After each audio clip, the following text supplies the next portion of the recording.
Episode 5 of the Book of Boba Fett just dropped, and boom, man, all I can say is the king has returned.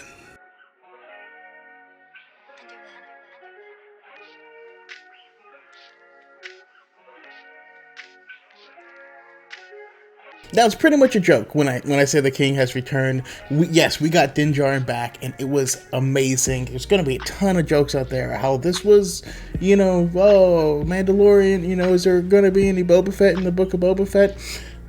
Great episode, but I love that it really contrasted it put the two shows side by side in your face to really show you the difference, right?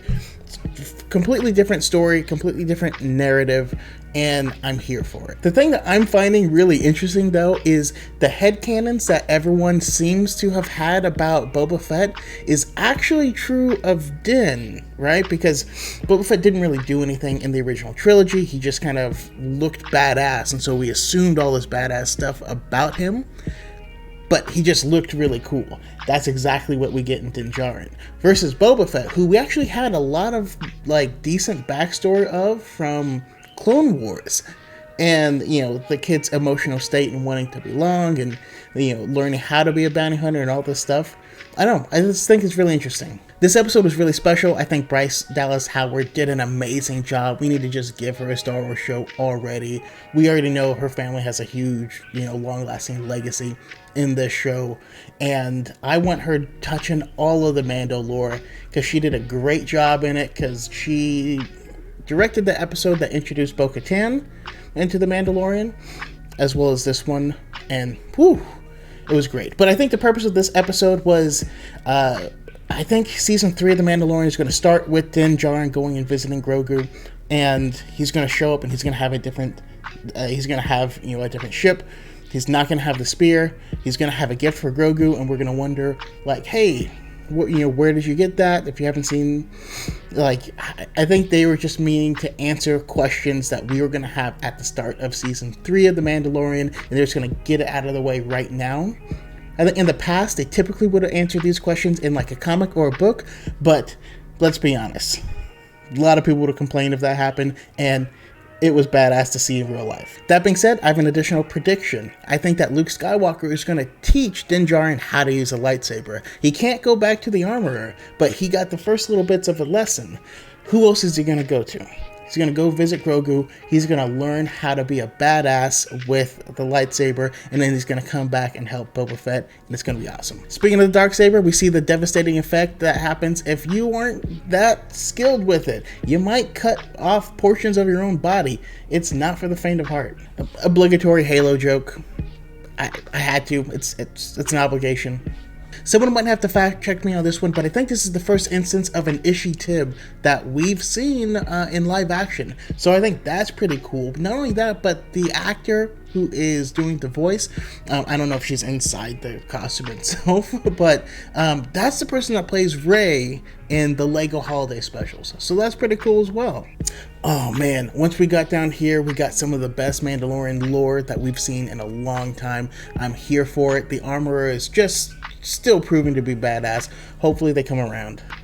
That's funny. As soon as she called him Paz Vizsla, I knew exactly what was going to happen. He was going to feel some claim to it, and he was going to be the one to challenge him. I didn't expect to see the falling out, but it was great to see nonetheless. We got to see two highly trained warriors go at it, and we also got to gauge the level above everyone else that Mandalorians are. We saw how Din just fought that room full of people, but when it comes to fighting other Mandalorians, first of all, he got rocked by the armor.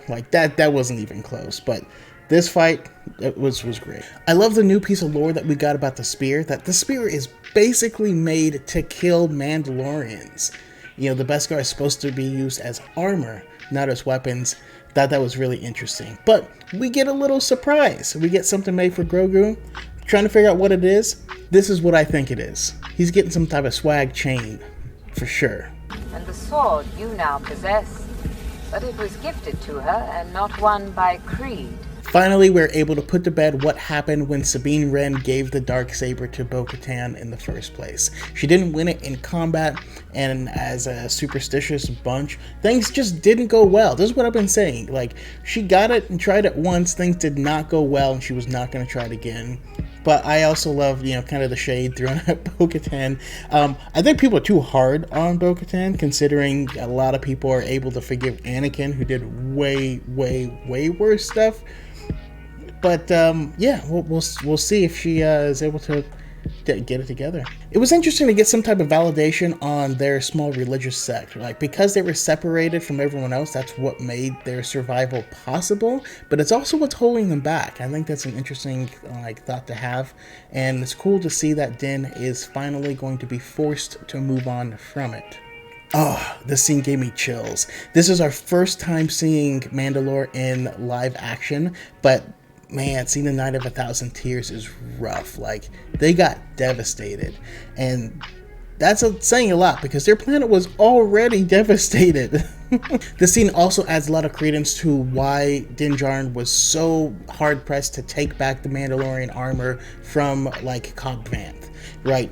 A lot of Mandalorians died, and they didn't die for a good reason. Like, the Empire just took over, and there was a lot of sets of armor that are just out there, lost in the wind. And that's part of their beliefs, that's part of their religion. So it makes sense that seeing someone like Cobb Vanth, even though Cobb was a good guy, seeing him in the armor was like desecration. Like, that was not okay. Makes sense why you'd want it back. It gets heavier with each move.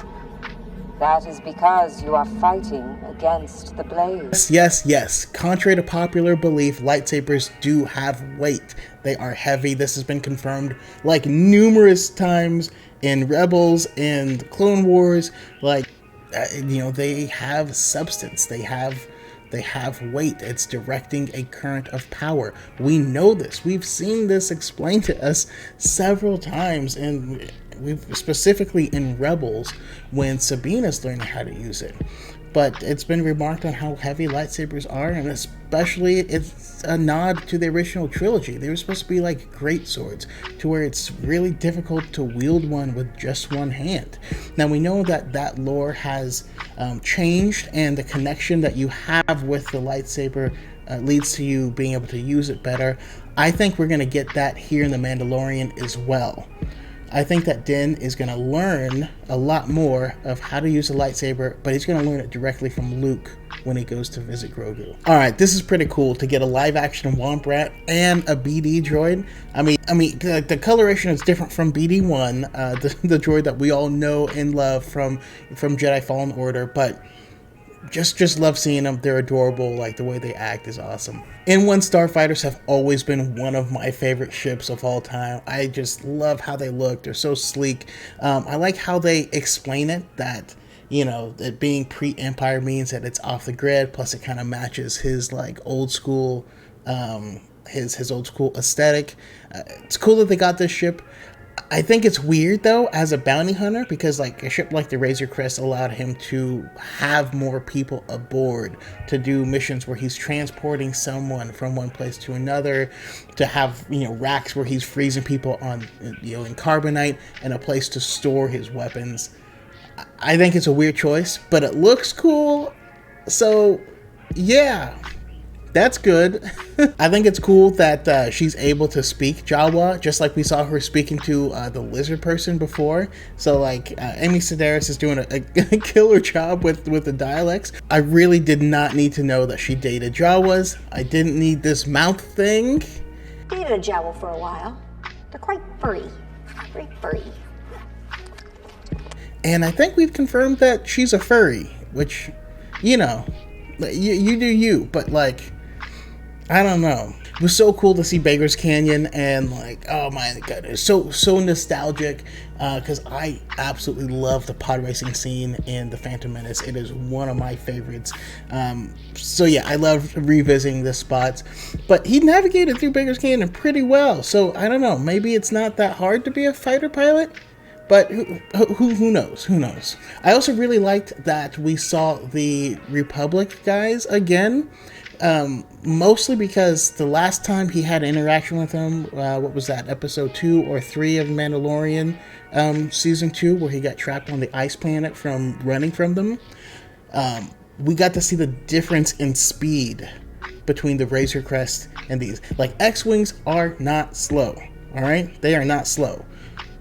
But by comparison, man, he was like a bat out of hell. Like, they legit thought that he jumped into hyperspace. So it's cool to... I like when shows use those types of things, like something that happened in the past that gives us a comparison of a skill that has improved, or in this case, how fast a ship really goes. Oh, and special little note, the character that played Luke Skywalker, like physically, in The Mandalorian, is the other pilot. That's pretty cool, right? Keep it in the family. I love it. All in all, that was a fantastic episode. Episode 4 is still my favorite. Close second is episode number 2. This one is probably better than number 2, but I can't really put it up there in my list of favorites because it wasn't truly a Boba Fett episode, if you know what I mean. But still amazing. I can't wait to see what happens in the final couple episodes here. They got some muscle, and man, he's armed to the teeth, and he knows what he's doing. So, whew. Super excited. But yeah, that's all we got for now. Thank you anyone for watching. Please feel free to join the channel, to subscribe. Please leave a like and a comment. It really does help out the channel. I appreciate all of you, and may the force be with you always.